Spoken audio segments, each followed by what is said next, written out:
Doctor Padmakar, ये जो theory है कि food can act as a medicine, hmm, ये काफी कंट्रोवर्शियल हो सकती है क्योंकि एलोपैथी हम्म। ने भी एक रोल प्ले करा है historically. So how can food replace allopathic medicine? Sir definitely food is a replacement for allopathic medicine. अगर हम एलोपैथिक मेडिसिन को देखें तो उसका इतिहास कितना पुराना है। मेडिकल साइंस की ही हिस्ट्री 100 साल पुरानी है। जो पहली दवा बनी होगी वो 100 साल से ज़्यादा नहीं हुआ होगा उसको। हम्म. लेकिन उससे पहले जितना भी इवोल्यूशन हुआ ह्यूमन बींग्स का, हमने ओनली फूड वॉज इन्वॉल्व।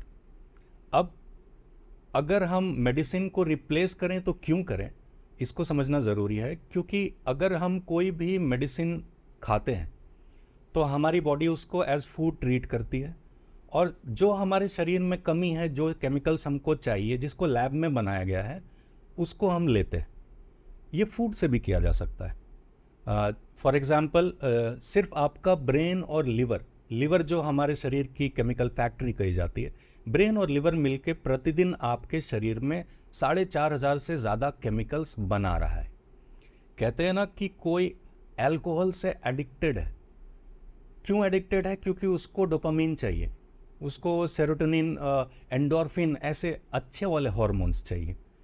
लेकिन शायद उसको पता नहीं है कि it is naturally possible also. Ask any spiritual गुरु, किसी से भी आप पूछिए, they will say that yes it is possible. You can sit here simply, keep breathing and you will feel ecstatic without any substance. तो it is about proper alignment of the body and the use of correct nutrition, so that we can replace medicines altogether. Agar if I have to cite examples, there are n number of examples where I have dealt with the patients of so many illnesses, lifestyle diseases, चाहे वो diabetes है, heart disease है, thyroid है, सभी medicine बंद हो जाती है। द फूड और ये सारे जो आपने बताया ना, blood pressure, cholesterol, diabetes, baldness, sexual wellness, ये सारे हम ड्वेल्व इन करेंगे ड्यूरिंग द पॉडकास्ट जी। As we move along. But what you are saying is कि ये जो 4,500 केमिकल प्रोड्यूस करता है हमारा लिवर एंड ब्रेन मिल करके, ये केमिकल्स ही एलोपैथी रिप्लेस कर या सप्लीमेंट कर रही है एक तरीके से थ्रू दोज मेडिसिन. जी। क्योंकि अगर कोई किसी भी मेडिसिन पे रिसर्च होता है तो उस मेडिसिन को हम बनाते हैं जो ऑलरेडी शरीर में पाई जाती है। हम कोई भी ऐसा मेडिसिन अपने शरीर को नहीं देंगे जो शरीर बनाने के केपेबल नहीं है, because it will be alien to the body. The body will not be able to identify it. वो कोई अलग चीज़ है, वो सही नहीं है हमारे शरीर के लिए।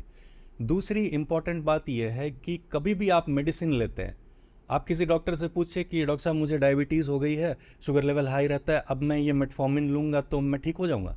डॉक्टर बोलेंगे नहीं, आप ठीक नहीं होंगे, आप 1 साल बाद आएंगे तो मैं डोज डबल करूँगा, क्योंकि आपका लीवर कैपेसिटी बढ़ाएगा।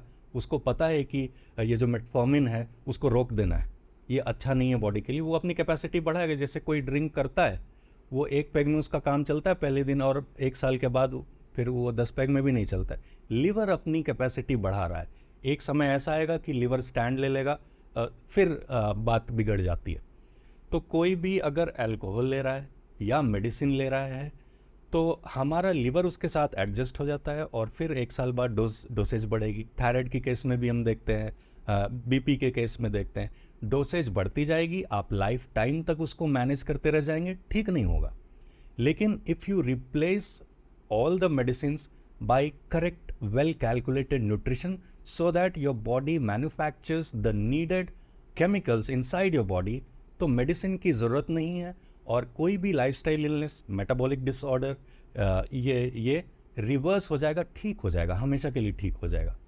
तो डॉक्टर पद्माकर, ये बताओ कि अगर ऐसा है तो जो लोगों के पास काफ़ी एक्सेस है for best nutrition, best doctors like you, वो लोग ये क्यों नहीं यूज करते? जो why do they go back to allopathy? या वो करते हैं और हमें पता नहीं है, हमें जानकारी नहीं है पूरी? देखिए, जानकारी की समस्या है, और अंग्रेज़ों ने हम पे 200 साल राज किया है, और अंग्रेज़ी मेडिसिन जो है, अंग्रेज़ चले गए हैं, अंग्रेज़ी मेडिसिन ने जकड़ के रखा हुआ है। And this faith in allopathic medicine is so ingrained in our brains कि it is very difficult to turn the table around. क्योंकि it is the faith in medical system. एक एग्जाम्पल मैं देता हूँ. If you go by the books, if you go by the research papers जो कि कहीं धूल खा रहे हैं, उनको अगर आप उलट के देखेंगे तो दुनिया का सबसे खतरनाक केमिकल है पैरासीटामोल. लेकिन उसका यूसेज देखिए. जो पैरासीटामोल के ऊपर ट्रायल्स हुए हैं उसके नतीजे में यही आया है कि 50% ऑफ द केसेस में, just like you toss a coin, 50% of the cases में बुखार उतरेगा और 50% ऑफ द केसेस में बुखार नहीं उतरेगा, साइड इफेक्ट्स होंगे. But it is because of people's faith in the medical system कि 99% से ज़्यादा लोगों का बुखार उतर रहा है. तो थ्योरी काम नहीं आ रही है. प्रैक्टिकली जिसको कहते हैं ना प्लेसिबो इफेक्ट, वो काम करता है. कि प्लेसिबो इफेक्ट साईं बाबा के टाइम में भी काम करता था. ये उनका फूका हुआ पानी पी लो, आँख की रोशनी आ जाएगी. इतना फेथ है कि वो हो जाता है. कहते हैं ना कि same cancer patient, same hospital, मतलब सेम कैंसर है दोनों को, दोनों का सेम इलाज चल रहा है, लेकिन मनोबल एक का फेथ दूसरे डायरेक्शन में, एक शायद उसका मनोबल नहीं है, कम है, तो वो कम मनोबल वाला ठीक नहीं हो पाता और ये रिकवर कर जाता है. तो same therapy, same medicine, same medical condition, फिर भी आउटकम अलग अलग है बिकॉज ऑफ फेथ. तो जब फेथ की बात आती है तो आप फेथ को हिला नहीं सकते हैं. उसी प्रयास में मैं लगा हुआ हूँ. धीरे धीरे छोटे छोटे चेंज को मिला के एक टाइम में कभी समाज में ट्रांसफॉर्मेशन आ जाए, तो मैं उसकी उम्मीद कर रहा हूँ.